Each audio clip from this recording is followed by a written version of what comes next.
हर हर गंगे। गंगा यहाँ पश्चिम से पूरब की ओर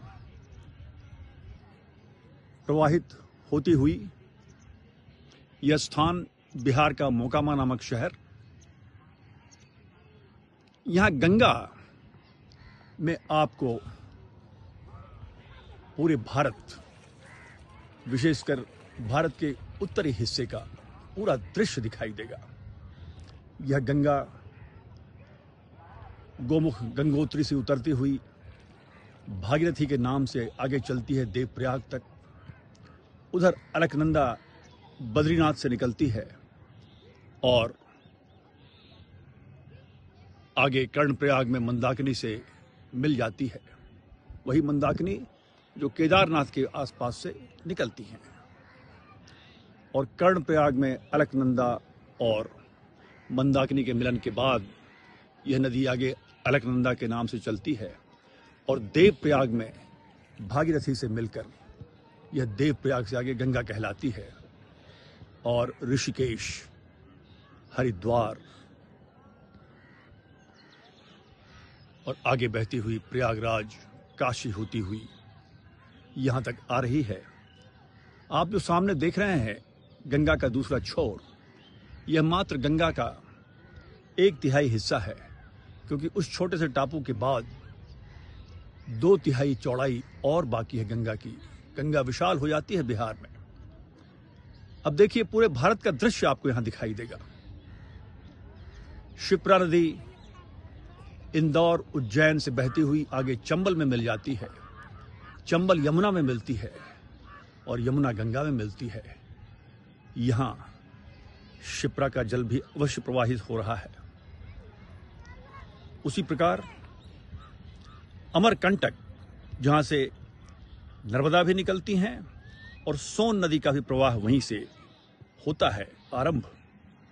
सोन नदी भी गंगा में मिलती है, तो अमरकंटक का दृश्य भी, उसका भाव भी आप यहां ला सकते हैं।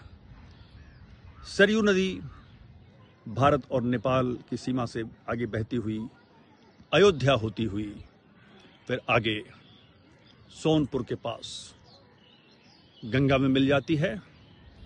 यहां अयोध्या से आता हुआ प्रवाह भी इसी में सम्मिलित है। और आगे यह गंगा चलती हुई पूरब की ओर जा रही है और आगे इसमें बूढ़ी गंडक, कोशी, बागमती भी, ये सारी नदियां भी इसी में मिल जाएंगी। और आगे भागलपुर से आगे फरक्का की तरफ बहती हुई वहां इसके 2 प्रवाह हो जाएंगे और एक प्रवाह हुगली के नाम से दक्षिण दिशा में बहती हुई कलकत्ता से आगे गंगा सागर में मिल जाएगी। पूरे भारत का परिदृश्य यहां से दिखाई दे रहा है।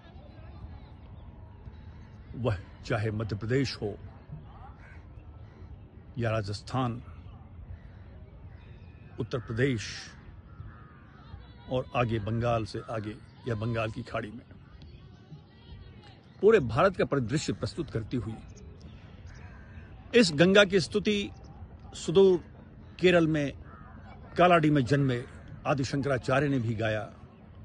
गंगा स्तोत्र में उन्होंने कहा कि गंगा में ही रहकर मछली बनकर या उसके पास छोटा सा गिरगिट भी बनकर रहना ज्यादा लाभकर है अन्यत्र कहीं वैभवशाली जीवन जीने से।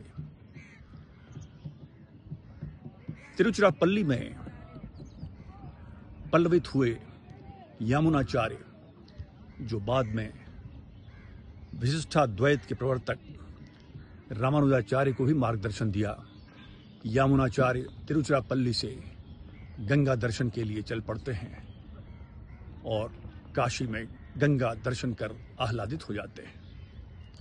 पूरे भारत की संस्कृति को जोड़ती हुई, इतिहास को समेटे और गंगा की तरंग पूरे भारत में खुशहाली लाती हुई, क्योंकि इसके जल से कितने कितने कृषक आह्लादित होते हैं। जय मां गंगे। इधर सूर्य देवता भी उदित हो चुके हैं।